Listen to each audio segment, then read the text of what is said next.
le sujet de la semaine. On va parler de quoi cette semaine ? Vous avez des idées ?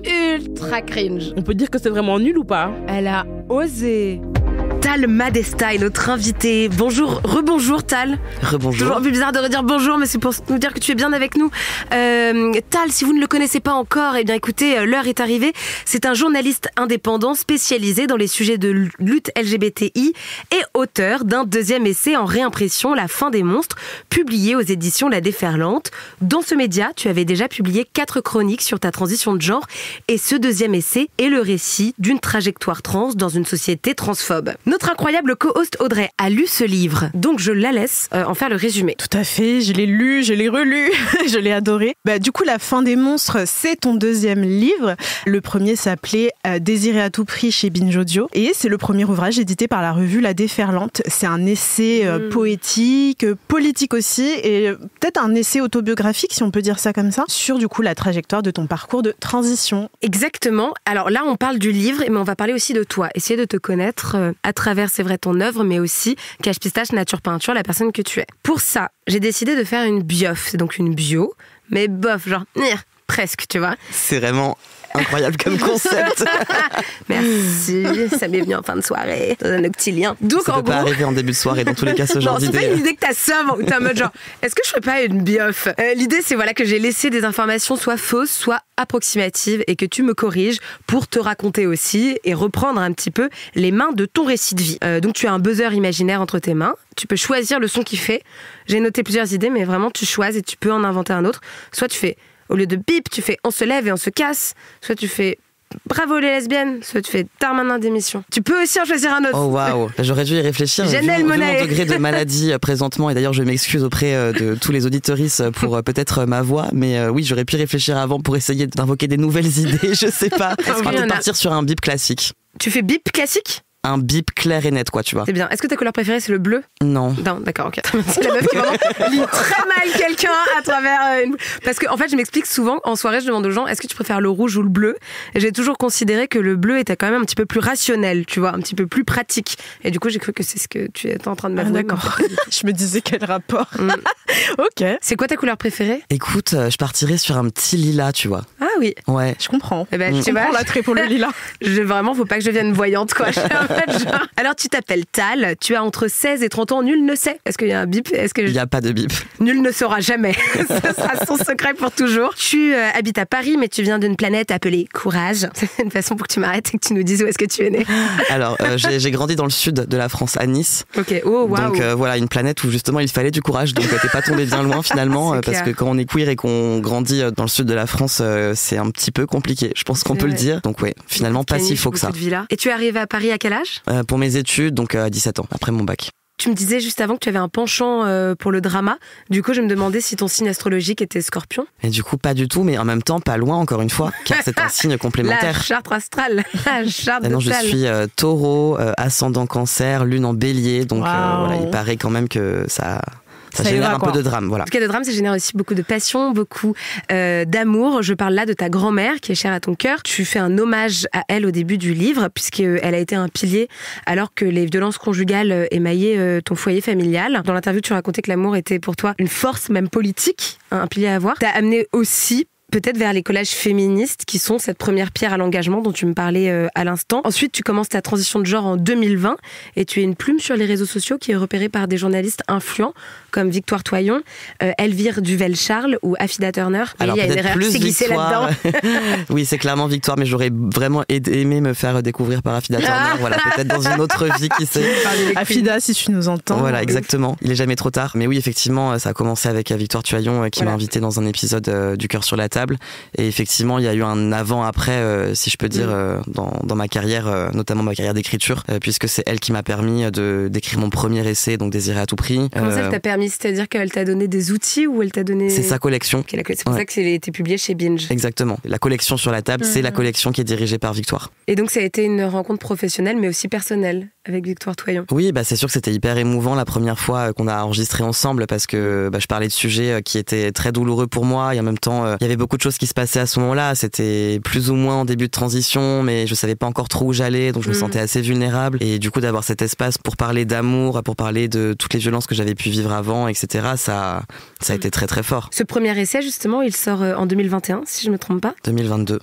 Merci, erreur que j'ai fait exprès évidemment pour que tu m'apprennes, qui s'appelle donc Désirer à tout prix, sur la surperformance du corps dans l'amour. Tu parlais de sexualité obligatoire et comment vivre hors des normes hétéropatriarcales était l'enjeu de ce livre. C'est un véritable succès, vendu à 15 000 exemplaires. Tu me reprennent pour dire que c'est encore plus. Alors non, c'est pas encore plus. Là, je t'ai dit le nombre de tirages tout à l'heure, pas le nombre de ventes. C'est deux choses différentes. Okay. Mais non, je peux jamais savoir en temps réel combien d'exemplaires sont vendus. C'est impossible parce qu'on a l'information tous les 6 mois ou 1 an. Quel retour lorsque tu signais ce livre t'a le plus marqué? Je sais pas s'il y en a un plus que les autres, mais peut-être le caractère justement collectif des retours, c'est-à-dire que c'était toujours un peu le même sur le fait que les personnes avaient l'impression que ça venait résoudre quelque chose d'hyper bloqué en elles depuis des années, qu'elles auraient aimé lire ça avant et que ça les aurait peut-être mis sur un autre chemin, le fait que ça a pu complètement anéantir un ensemble d'auto-violence qu'elles s'imposaient dans la sexualité. Enfin voilà, si j'ai pu ne serait-ce que soulager ça chez une personne, c'est gagné quoi. Donc voilà, je suis hyper content des retours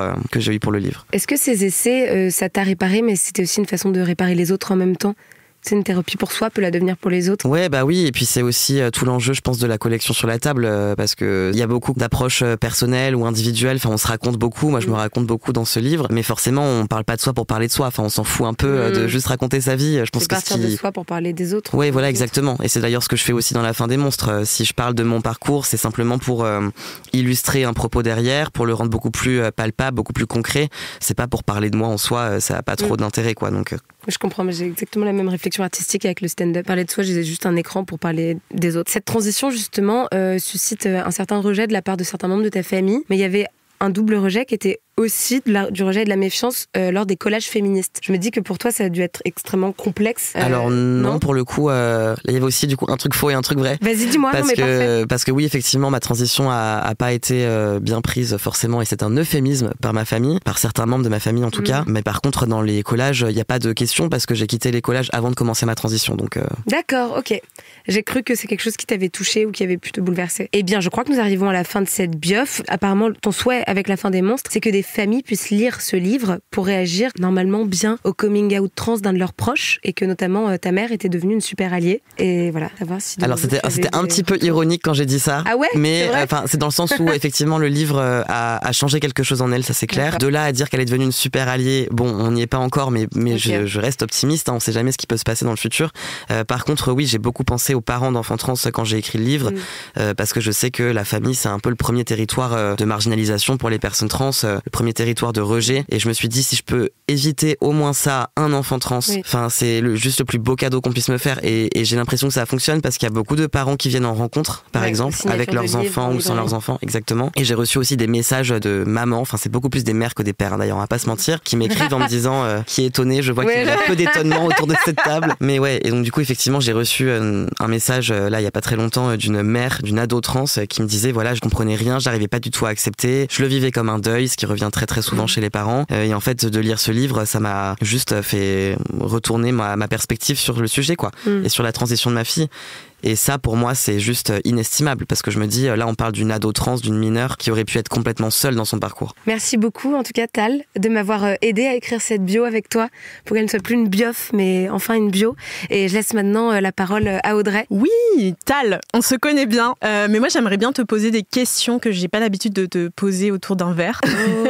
Du coup, on s'est connus à travers l'interview de ton premier livre, Désirer à tout prix, qui parle de l'injonction à la sexualité cis-hétérocentrée. Et c'est un peu une ode à d'autres formes d'amour, notamment l'amour communautaire. Et je trouve que c'est un petit peu pareil aussi que ce que tu racontes dans le dernier chapitre de ton livre, dédié aussi à l'amour.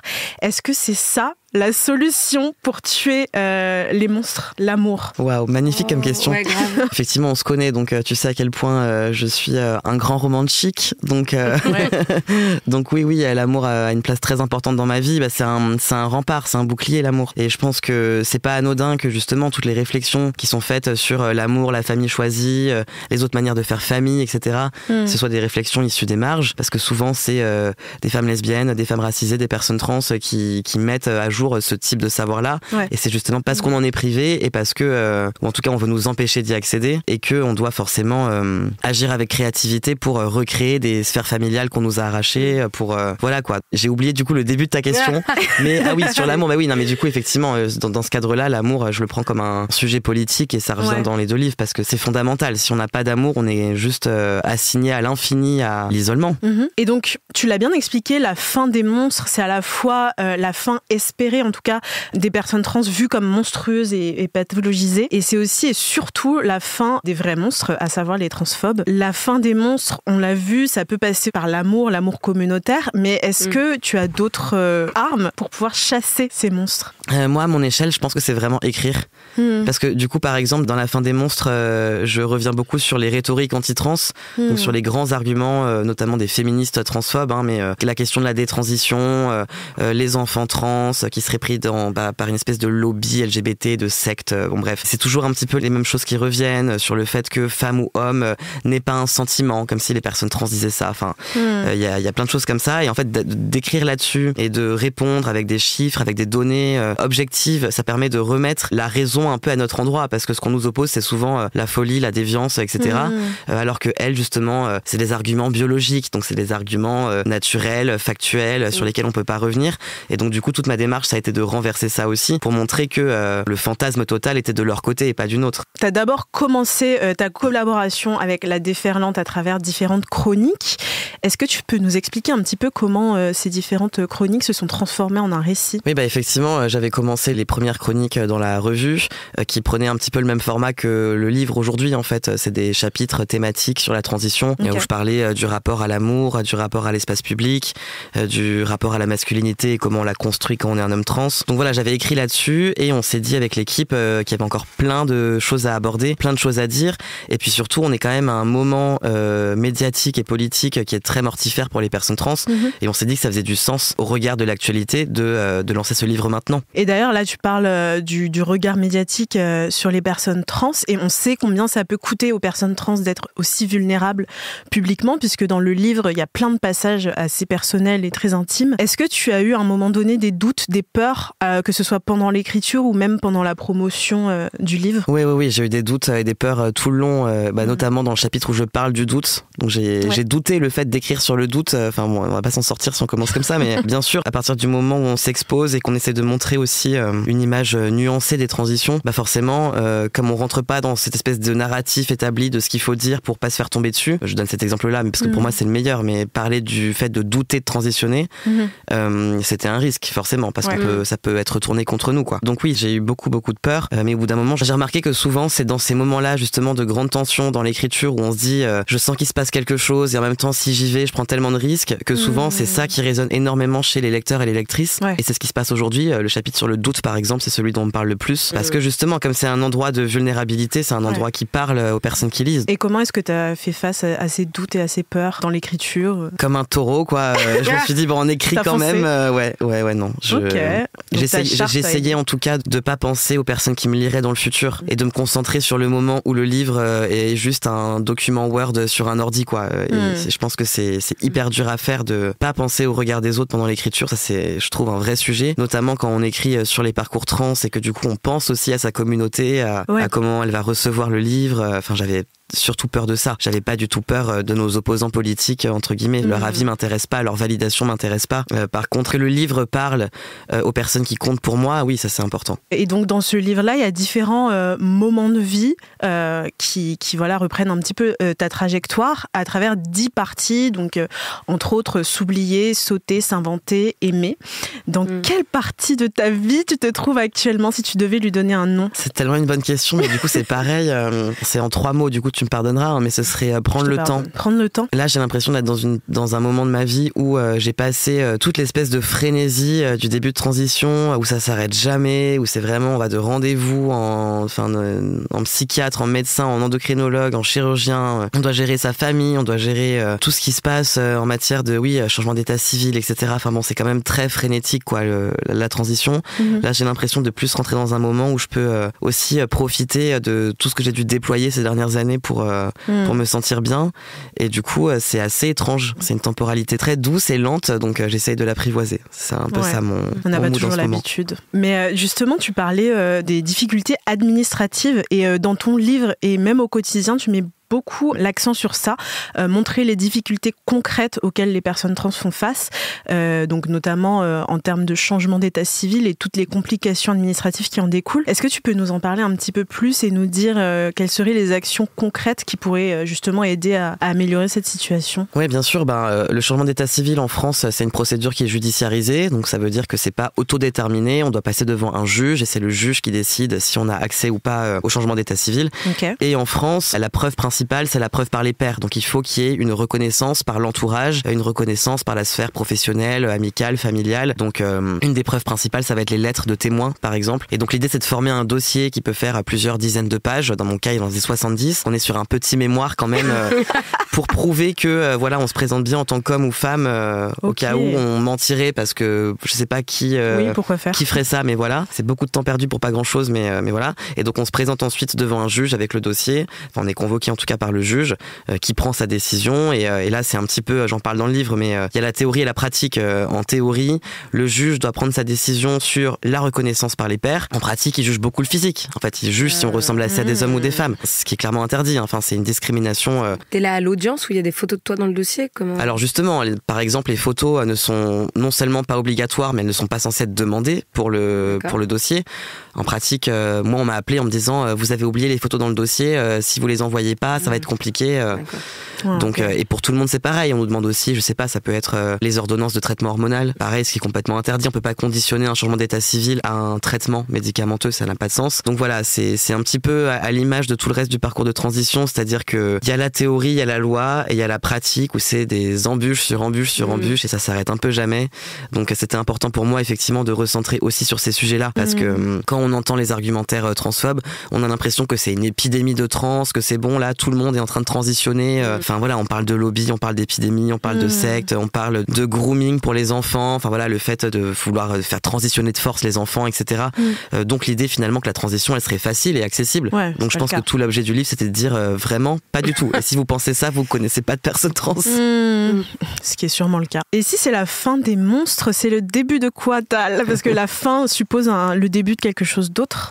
Moi quand je dis la fin des monstres, ce que j'entends c'est la réhumanisation des personnes trans. Donc peut-être le début de la reconnaissance de notre humanité, parce que c'est ça qui nous manque, c'est-à-dire encore une fois un accès à sa propre autonomie corporelle, le fait de pouvoir décider son état civil, de pouvoir décider si on va avoir accès à tel ou tel traitement sans passer par des psychiatres qui ne comprennent rien à nos parcours, le fait de pouvoir dire qui on est, notre famille, sans être menacé de la perdre. Je pense que le parcours de transition c'est vraiment un parcours de perte d'autonomie, alors que bon, c'est censé être un moment où justement on fait quelque chose pour soi en fait, pour son corps, pour être bien, et assez paradoxalement c'est aussi beaucoup d'agentivité qui nous est enlevée tout le long du parcours. Donc oui, je dirais ça, le début enfin du fait de nous voir pour qui on est vraiment. Et j'avais une question qui n'a pas forcément de rapport avec le livre, mais c'est une question que je me suis toujours posée. Tu publies pas mal sur Patreon, où on peut te soutenir, et tu publies des articles accessibles par abonnement. Est-ce que c'est né d'une envie de créer un lien plus direct avec les gens qui te suivent, ou est-ce que c'est un moyen de contourner un peu la précarisation de la pige ? Parce que je sais que moi j'ai des difficultés parfois à vendre des articles qui sont très politiques et politisés. Donc est-ce que c'était le cas pour toi ? T'as tout résumé, okay. C'est vraiment ça. Oui, effectivement, il y a l'idée de recréer une communauté un peu plus petite et un peu plus intimiste, parce que les réseaux sociaux ne sont pas toujours un espace de bienveillance collective.